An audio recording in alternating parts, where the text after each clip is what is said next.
In a quiet corner of the city, there stood a mansion so big that people passing by often stopped to look at it. The gates were tall, the windows were shining, and the gardens were trimmed so perfectly that it looked like a painting.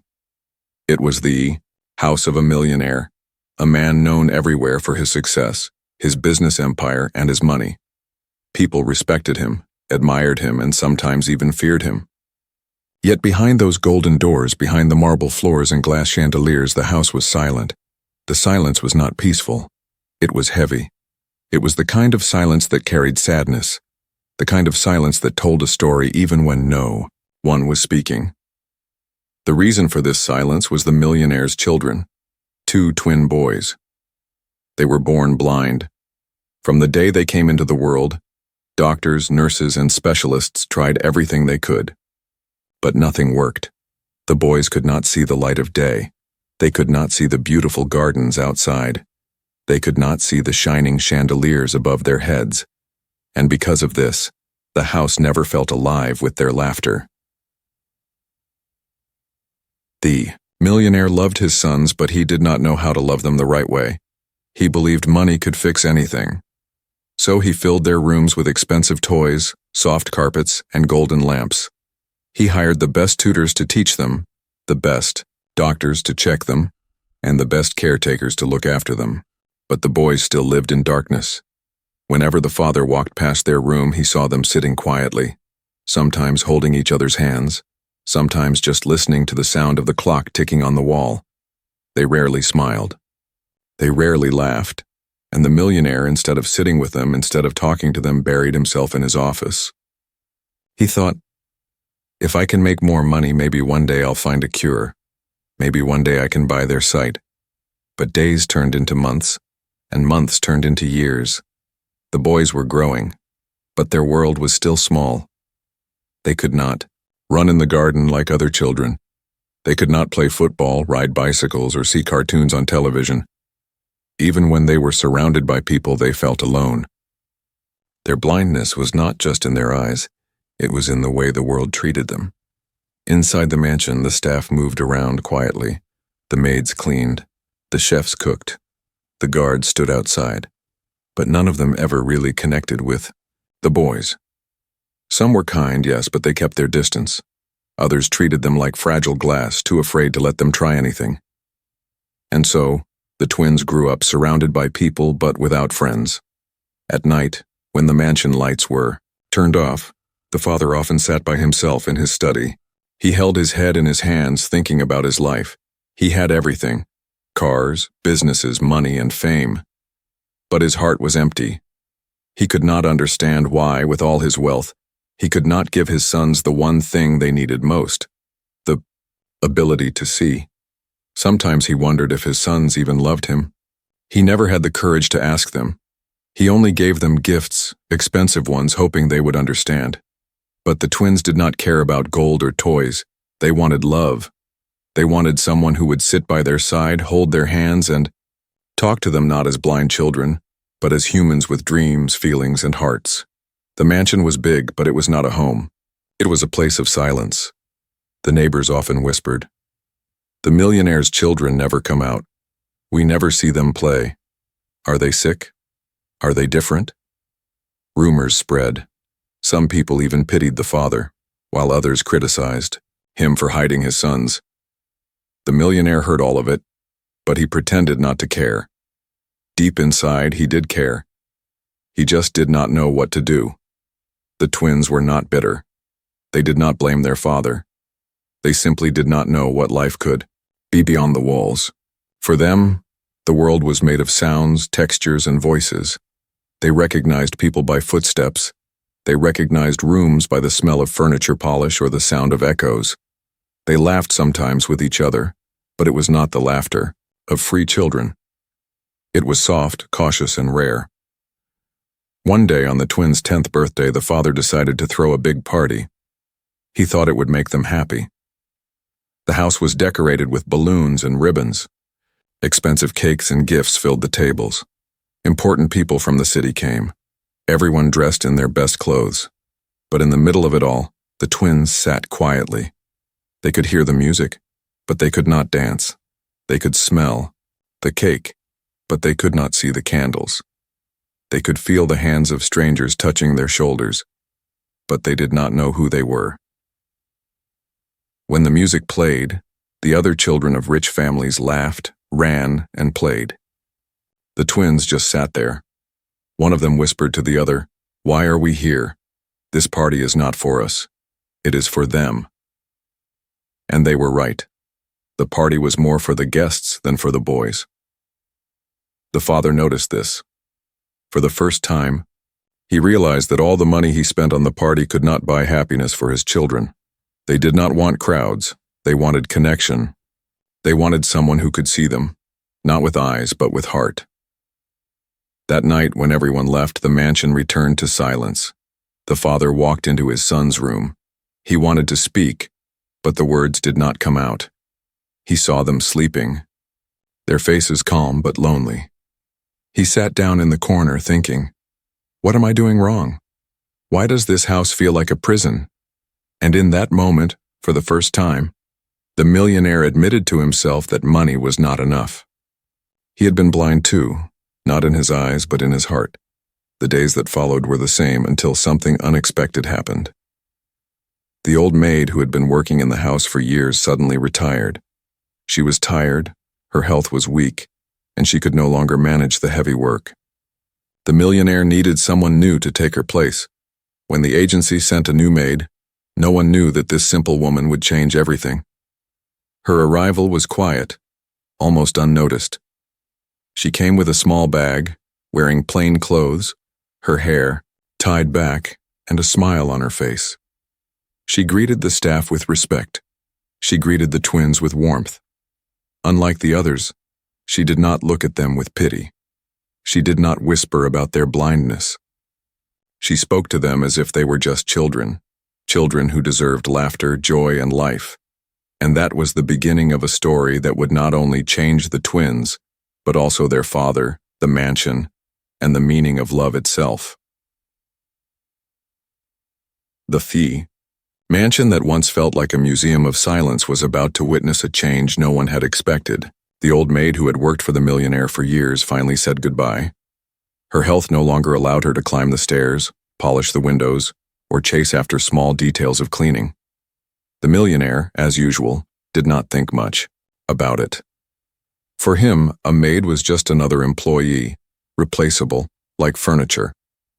He made a call to the agency, signed a few papers, and by the next week, a new maid walked through the tall golden gates. Her name did not matter to the millionaire, at first because he was too busy reading contracts and answering phone calls. What mattered was that she came from a simple background. She wore no fancy clothes, and she carried only one small bag when she arrived. She was a young black woman, her hair tied back neatly, her smile wide and genuine. She wore plain shoes, a blue shirt and an apron, the kind that spoke of long hours of work but also of honesty. Unlike others who looked nervous or overly polite in such a wealthy house, she walked in calmly, greeting the staff one by one as if they were equals. The other staff members watched her curiously. They had seen many maids come and go. Most of them kept their distance from the millionaire's children, doing their tasks silently and leaving without getting involved. But this woman's eyes, the way she looked at her surroundings, carried a sense of warmth that was rare in that house. She did not look afraid of the marble floors or the chandeliers. She did not look overwhelmed by the grandness. She simply looked like someone who belonged anywhere she stood, because her presence was confident. The twins heard her voice before they ever touched her hand.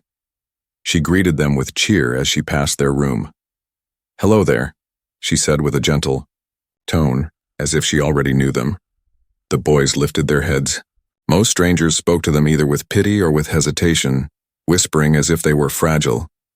But this woman's voice was different. It was steady, it was warm, and it did not carry even a drop of sadness for them.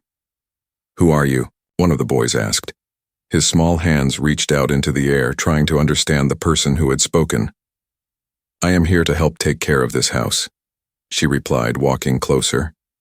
"But I think I am here to know you too." She gently placed her hand into his, allowing him to feel her presence rather than forcing herself on him. The boy smiled faintly. His twin, sitting quietly by the bed, tilted his head, listening carefully to the way she spoke. That was the first time in years that someone new did not talk about their blindness as the first topic. She did not say, "Oh, poor children." She did not say, "What a tragedy." She said nothing about their eyes. She simply saw them as children, two boys who deserved care, attention, and respect. From that day, the air in the mansion began to shift little by little. She did her work, yes. She cleaned the windows, polished the silver, and arranged the flowers. But while she worked, she hummed softly, a tune that traveled through the halls. The twins heard it and they found themselves drawn to it. One day, one of them asked, "What are you singing?" She smiled and answered, "It is just a little song my grandmother taught me. Do you want me to sing it louder?" And she did. Her voice was not professional like a singer's, but it was real, full of life.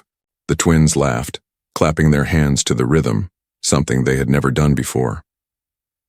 The millionaire noticed the sound of laughter while he was in his office. At first he was surprised, almost annoyed.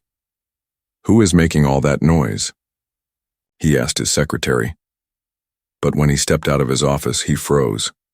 His sons were smiling, clapping along to the maid's humming, their faces brighter than he had seen in years. He felt something heavy in his chest, something he could not name. He quickly turned away, pretending he had seen nothing. But in his heart, a seed of curiosity had been planted. The days went on, and the maid began to interact more with the twins. She discovered that they loved stories. Every evening, after finishing her cleaning, she sat near them and told stories, not from books but from her own imagination. She described the world to them through sounds and textures. She told them about the wind brushing against tall grass, about the sound of rain tapping on tin roofs, about the feel of warm bread just out of the oven. She painted pictures with words so clear that the twins felt as though they could see them.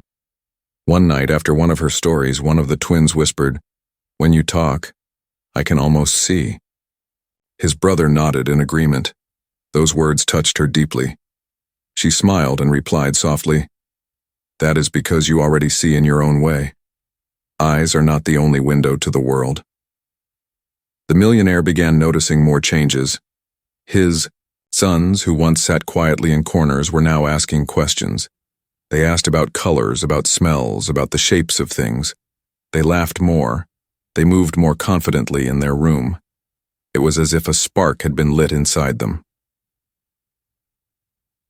At first, the millionaire did not want to give credit to the maid. He thought, maybe it is just a phase. But one afternoon, when he returned early from a meeting, he saw something that shook him.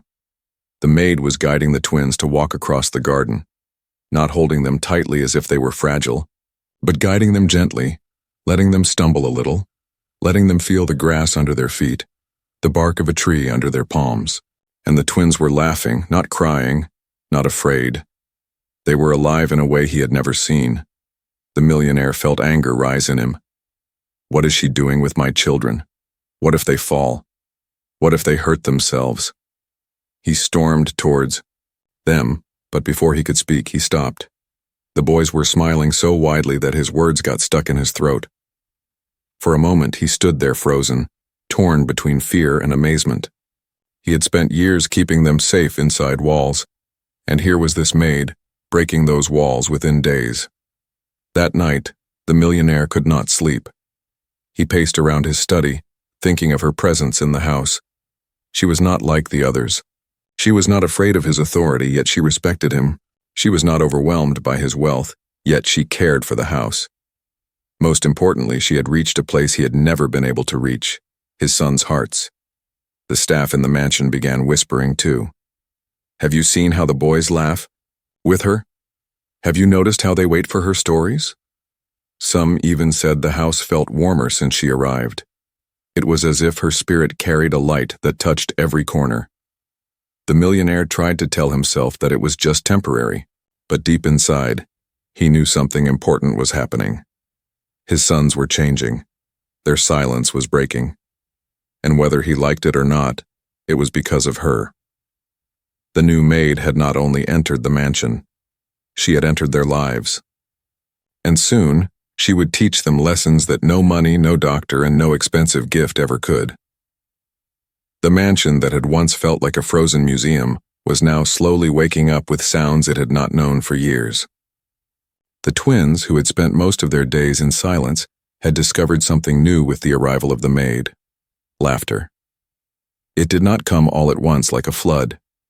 It came quietly at first, like a spark in the dark. Then it grew stronger, until even the walls seemed to echo it. For years the boys had spoken softly, their words careful and measured, as though they were afraid of being heard. But now their voices carried life. They called out to each other in playful tones. They asked questions and they laughed at the smallest things. What made the difference was not magic or money. It was the way the maid treated them. She did not step into their world with pity. She stepped into their world with joy, and that joy became contagious. She had a way of turning simple moments into games. When she dusted the shelves, she let them feel the shapes of the objects she was cleaning and asked them to guess what they were. When she washed the floor, she described how the soap bubbles shimmered in the sunlight, even though the boys could not see them. And then she laughed as they dipped their fingers into the water, enjoying the slippery touch. At mealtimes, she made them smell spices and fruits and turned each meal into a guessing game, encouraging them to explore rather than simply eat. For the twins, who had been used to everything being handed to them quietly, these little experiences were like treasures. One afternoon, the maid found an old radio in one of the storerooms. She cleaned it up and brought it into the boys' room. She tuned it until music filled the space, a simple, cheerful song that carried rhythm into the air. At first, the twins only listened, swaying their heads to the beat. But then she clapped, her hands to the rhythm, urging them to follow. Soon the boys were clapping along, their hands missing the beat sometimes, but always followed by bursts of laughter. They could not see the radio, but they could feel the energy in the music. That day, the mansion that had once been so silent shook with joy. The father heard it from his study upstairs. At first he froze, thinking something strange was happening. Then he realized it was the sound of his sons laughing, loudly, freely, without fear. He stood up, walked to the top of the staircase, and listened. For a moment he did not recognize their voices because he had never heard them filled with so much life. His hands trembled, not knowing whether to feel grateful or angry. Was this laughter a sign that they no longer needed him? Or was it a sign that something good was finally happening? The twins began to wait for the maid every day. They counted the sound of her footsteps in the hallway. They called out her name with excitement when she entered their room. Sometimes they begged her not to leave too soon, asking for one more story, one more song, one more game. For children who had once accepted silence as their companion, now every hour felt like a chance to discover something new. One evening, after finishing her chores, the maid sat with the boys near the open window. The air outside carried the smell of rain. She took their hands and placed them near the breeze. "Can you feel this?" she asked. They nodded. She told them to notice how the air grew cooler, how the drops of rain smelled different from the dry air of the morning. She described the way the clouds must have looked heavy and gray, though the boys could not see them. "When rain comes," she said softly, "the world gets a little shower. Everything feels fresh again. Even people can be washed clean, not by water only, but by hope." The boys sat silently for a while, letting the cool breeze touch their faces. Then one of them smiled and said, "It feels like the world is breathing." The maid nodded with pride. That was the first time the boys had described the world in such a way, using their imagination as their eyes. Word spread among the staff that the children were changing. The guards at the gate whispered about hearing their laughter echo from the rooms upstairs. The chef in the kitchen noticed how much more excited they were to try new foods. The gardener saw them being guided across the grass and laughing when their feet touched the cool earth. For the first time, everyone in the house felt that the boys were not just shadows living behind walls. They were alive, and their presence was now filling the house with warmth. The millionaire, however, struggled with his feelings. On one hand, he could not deny the happiness he saw in his sons. On the other hand, he felt uneasy. For years, he had believed only money could provide solutions. Yet here was a woman with no wealth, no status, no power, bringing a change that his riches had failed to buy. It made him feel small, almost helpless. But he could not bring himself to stop her. Because deep inside, he knew his sons were finally experiencing something real. The maid did not stop with small activities. She encouraged the boys to move around more freely. Instead of keeping them seated all day, she challenged them to walk across rooms, guiding them with her voice rather than her hands. "You are stronger than you think," she told them. First, they were scared. They stumbled, they hesitated, and sometimes they wanted to give up. But she cheered for every step, clapped for every attempt, and made even their mistakes feel like victories. Slowly, the boys began to trust themselves. They learned that falling was not the end. It was simply part of walking. One night, as the house grew quiet, the maid overheard the twins whispering to each other before sleep. One said, "Do you think one day we can do everything other children do?" The other replied, "Maybe not the same way, but maybe our way." She closed her eyes and smiled in the darkness, knowing that her words were taking root in their hearts. The laughter in the mansion was no longer a rare sound. It became daily, it became strong, and it carried a message with it. For the twins, laughter was not just fun. It was freedom. It was proof that even in their blindness they could feel joy, they could explore, and they could live. For the maid, it was the greatest reward. And for the millionaire, though he would not admit it yet, it was the first time he felt the weight of silence lifting from his house. The days in the millionaire's mansion began to take on a rhythm that no one had imagined before. The sound of silence that once ruled every corner was now being replaced by voices, songs, and laughter. Yet even with this new warmth, there was something holding the twins back. They laughed when the maid told stories. They clapped when the music played. They even dared to walk across the garden when guided. But fear still lived inside them like a shadow that refused to leave. Fear of falling. Fear of failing. Fear of being different. For children who had grown up being treated like fragile glass, courage was not something that came naturally. It had to be built step by step. The maid could see this clearly. She had lived a life where fear tried to stop her many times, but she had learned to face it. She knew that fear does not disappear with comfort. It disappears only when someone dares to take a step beyond it. And so she decided to help the twins break the walls of fear that kept them trapped. One morning, instead of letting them sit quietly as usual, she clapped her hands and said, "Today we are going to do something new." The boys tilted their heads, nervous already. "What if we fail?" one of them whispered. The maid knelt beside them and smiled. "Then you will try again.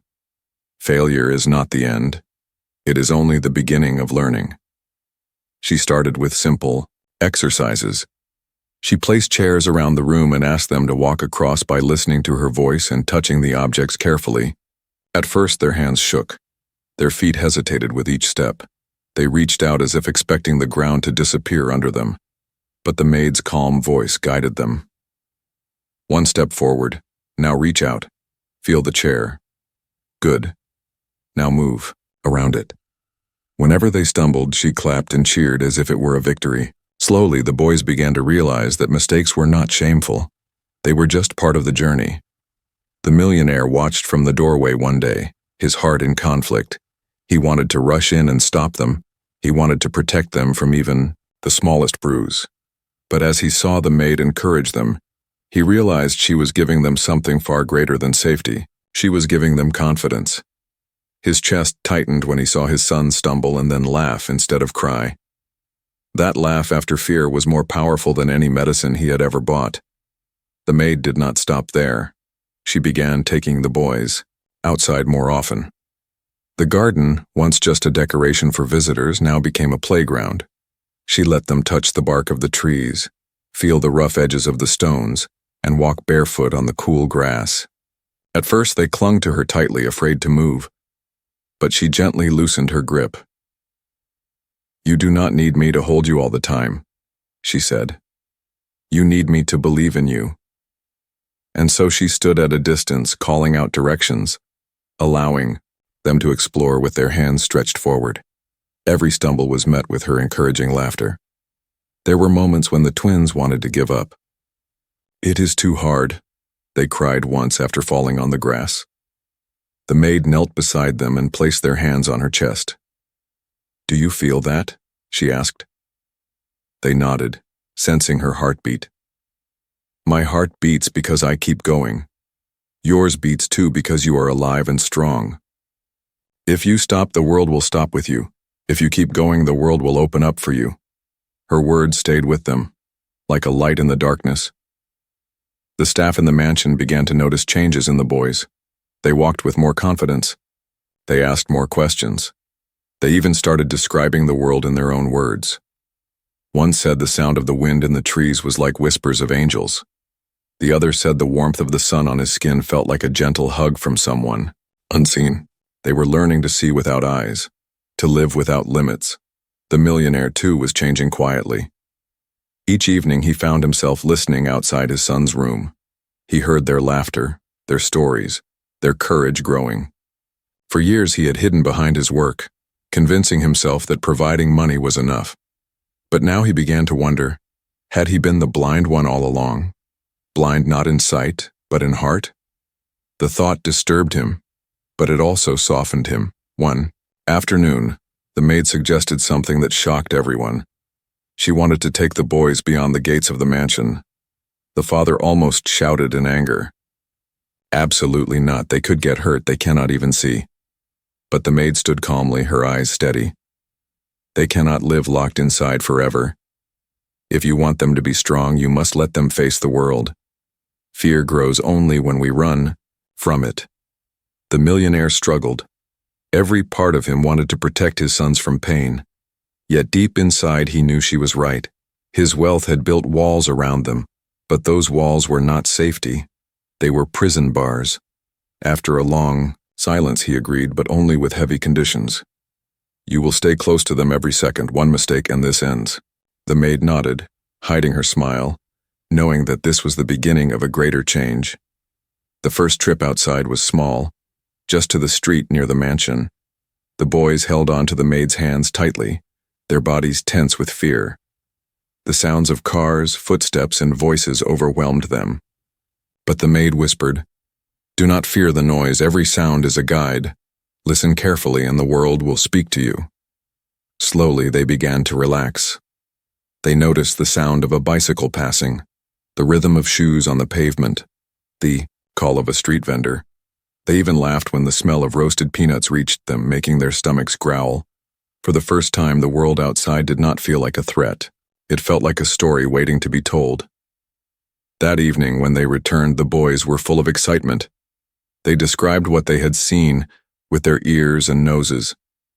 They told their father about the peanut cellar, the sound of dogs barking, and the cool wind that brushed against their faces. The millionaire listened quietly, tears threatening to escape his eyes. He realized that his sons had more life in them now than ever before. From that day on, the boys were no longer prisoners of fear. They stumbled. They fell. They even got small scratches sometimes, but they rose stronger each time.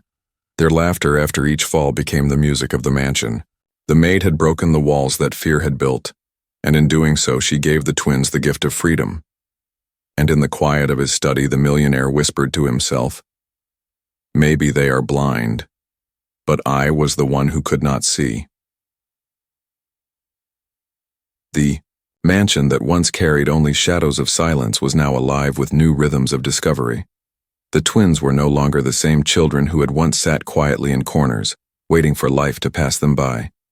Their world, though still covered in physical darkness, had grown larger and brighter than anyone around them could imagine. What changed was not their eyes, but the way they were taught to see without them. The maid had given them something far greater than sight. She had given them vision. It started with little things. She began describing the world to them in colors, even though they had never seen them. She told them that red felt like fire, warm and bold, the kind that made hearts beat faster.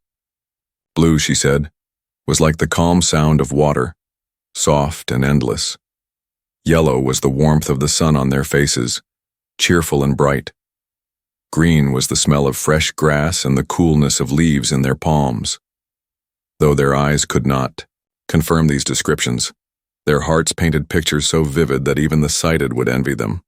Soon the boys began creating their own meanings. One of them said that laughter was golden because it made the world brighter. The other said silence was silver because it held peace like the moon at night. They spoke in metaphors that surprised even the maid, as if their blindness had unlocked a different kind of wisdom. Music became another gift. The maid encouraged them to use their ears not just to listen, but to create. She placed simple instruments in their hands, a small drum, a flute, a tambourine. At first their sounds were scattered and clumsy, but she told them to listen to each other, to feel the rhythm together. Slowly they began to produce melodies, rough but filled with emotion. The mansion that once echoed only with emptiness now vibrated with music.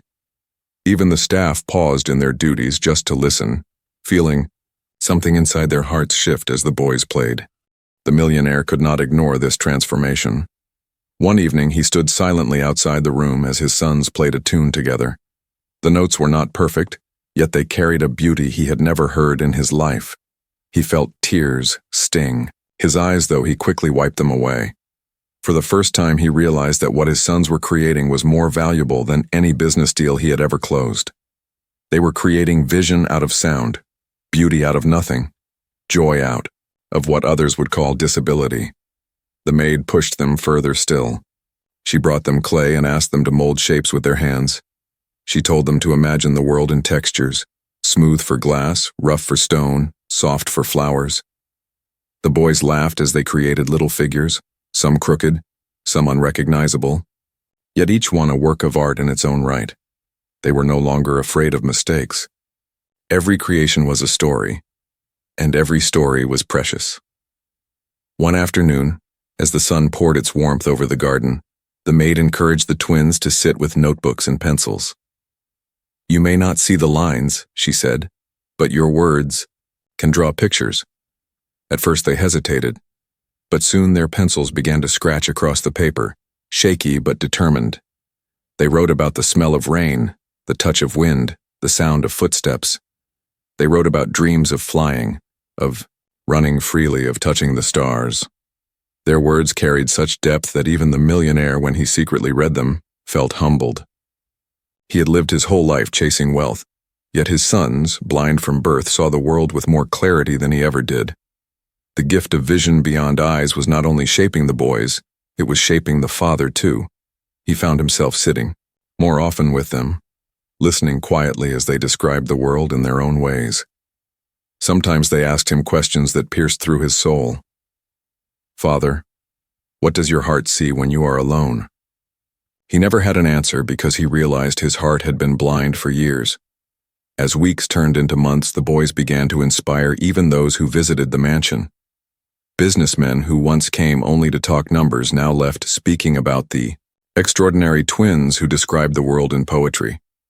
Neighbors who had pitied them now felt admiration. The maid had turned what the world called a weakness into a strength so powerful that it could not be ignored. One evening, as the family sat together in the garden, the boys asked the maid, "Do you think we will ever see with our eyes?" She smiled gently, her voice soft but steady. "Maybe, maybe not. But what you already see cannot be given by doctors or taken by illness. You see with your hearts, and that is a vision greater than most people ever achieve." The boys smiled, and in that moment they felt no sadness for their blindness. They felt pride in their gift. The millionaire listened to her words and felt a heavy weight in his chest.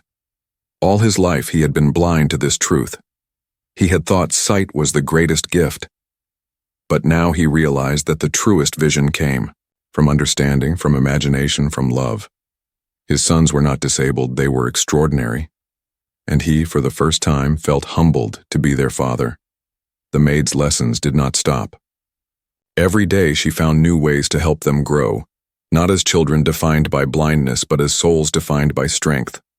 And the boys, in turn, began to believe in themselves. They laughed freely, they created boldly, and they dreamed fearlessly. The gift of vision beyond eyes had been given to them. But in truth, it was also a gift to everyone around them, the staff, the neighbors, and above all, their father.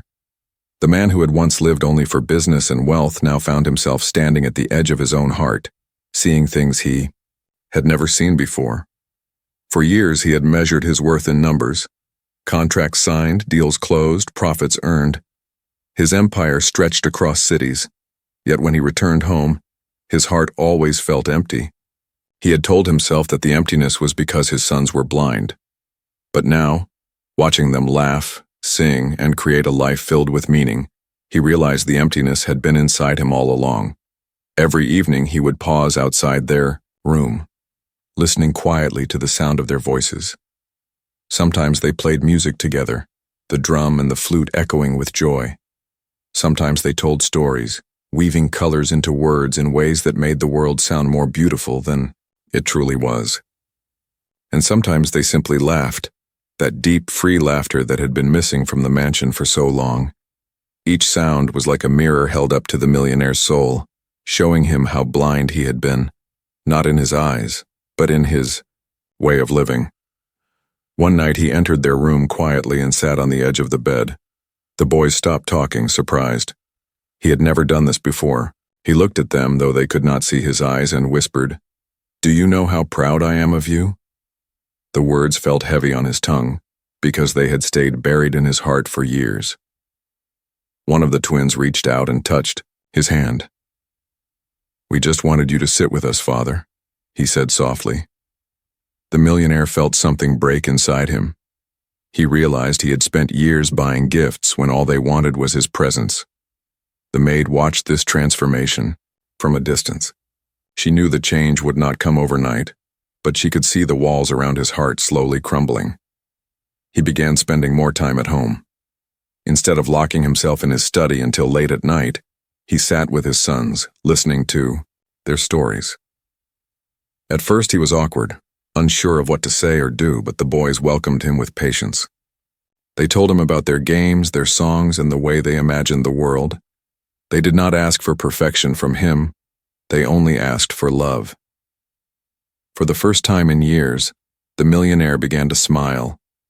Not the polite smile he wore in business meetings, but a real smile that came from his soul. He laughed when his sons laughed. He clapped when they played music.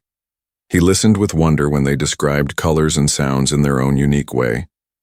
And slowly, he realized that the maid had not only opened his sons' hearts, she had opened his too.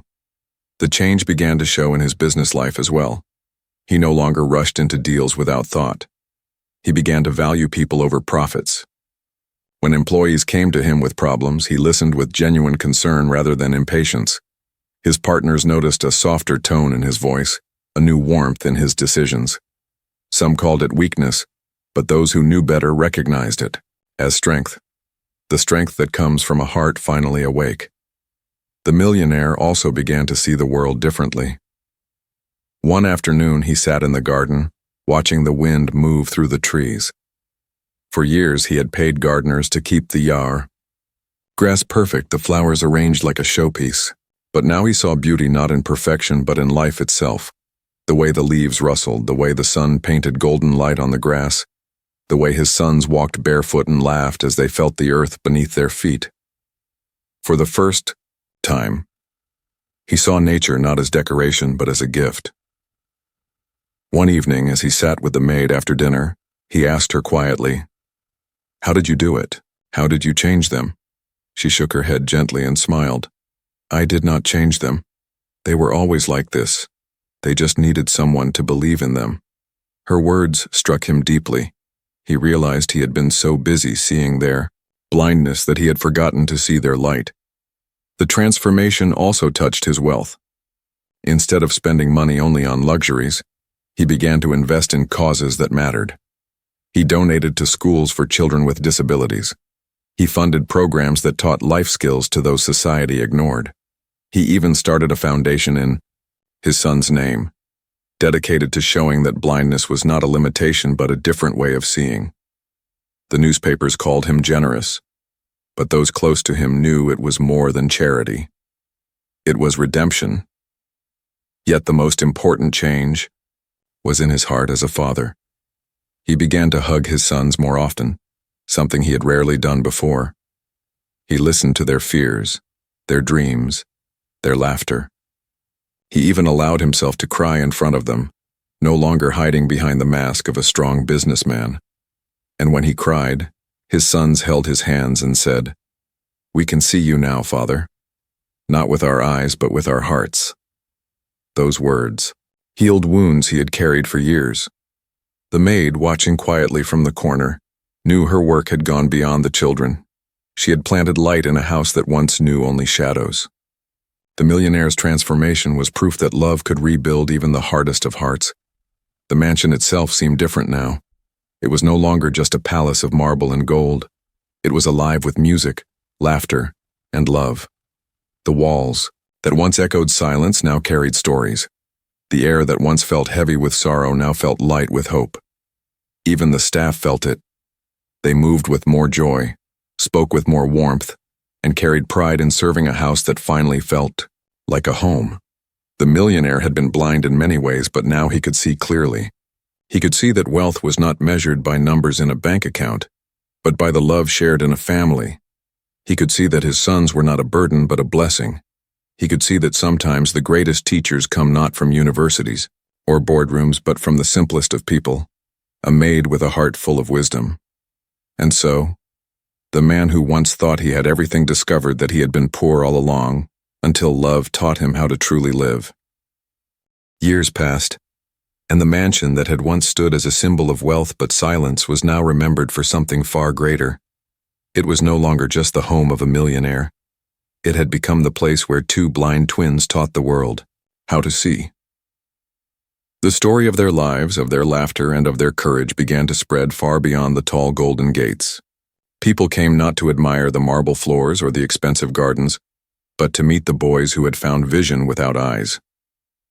The twins had grown into young men now. Their steps were steady, their voices confident, their laughter infectious. They no longer feared stumbling, because they knew every fall carried a lesson. They no longer felt trapped in darkness because they had learned to paint light with words, with music, with imagination. What once looked like a limitation had turned into their greatest strength. They began to speak at gatherings, invited by schools and organizations that wanted to hear their story. Standing before crowds they could not see, they spoke of courage, of hope, of breaking fear. Their words were simple, yet they touched people's hearts more deeply than any polished speech ever could. One of the twins would often say, "We are blind only in our eyes, but many people live blind in their hearts." The other would add, "Do not wait for the world to give you light. Learn to create your own." Their voices carried wisdom far beyond their years, wisdom born from struggle but nurtured by love. The maid, now older, still lived with them, still guiding, though the twins no longer needed her in the way they once did. They had grown strong, but they never forgot who had believed in them when no one else did. They called her not their maid, but their second mother, their guardian, their light. And she, with tears in her eyes, would say, "I only reminded you of what was already inside you." The millionaire himself had changed completely. He was no longer the cold man who hid behind piles of money. He walked with humility, spoke with warmth, and lived with purpose. His businesses still thrived, but his true pride was no longer the numbers in his accounts. His true pride was in his sons, in their courage, and in the lessons they taught. He devoted much of his fortune to causes that carried meaning: schools for children with disabilities, centers for families who struggled, programs that encouraged acceptance and hope. He no longer built walls with his wealth. He built bridges. The world noticed. Newspapers wrote about him not as a businessman, but as a father transformed. Documentaries were made about the twins and their journey. Invitations came from around the globe for them to share their story. Yet through all the fame and attention, they remained humble, always remembering the quiet days of silence and the woman who had given them the courage to laugh. Their legacy grew beyond themselves. Children who felt broken found hope in their story. Parents who once treated their children as fragile learned to see them as strong. People who lived with fear found courage in their words, and many who had perfect eyes but blind hearts discovered new ways to see life. One day, as the family sat together in the garden, the twins asked their father, "Do you ever regret anything?" He looked at them, his eyes filled with both sorrow and gratitude, and said, "I regret the years I spent blind in my heart, but I thank God every day that I was given a second chance to see through you." His words were not polished, but they were true, and they carried the weight of a man who had finally understood the meaning of life. The maid smiled quietly as she watched them.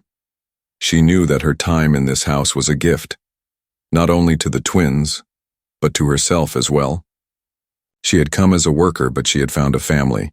She had given them guidance, but in return she had received love that filled her soul. She often whispered to herself, "This was my purpose. This was why I was sent here." As the sun set, that evening painting the sky in shades of gold and crimson, colors the twins could not see but could feel in the warmth on their faces, the millionaire realized something profound. His sons were not his weakness, they were his strength. His wealth was not his greatest success, his transformation was. And the maid was not just an employee. She was the angel who had opened their eyes when medicine could not. The legacy of light they built together was not written in stone or gold. It was written in hearts, hearts that had been touched, inspired, and awakened. It was proof that even in the deepest darkness, love can create vision. And so the story of the millionaire's blind twins and the maid who changed everything lived on, not as a tale of sorrow, but as a legacy of hope.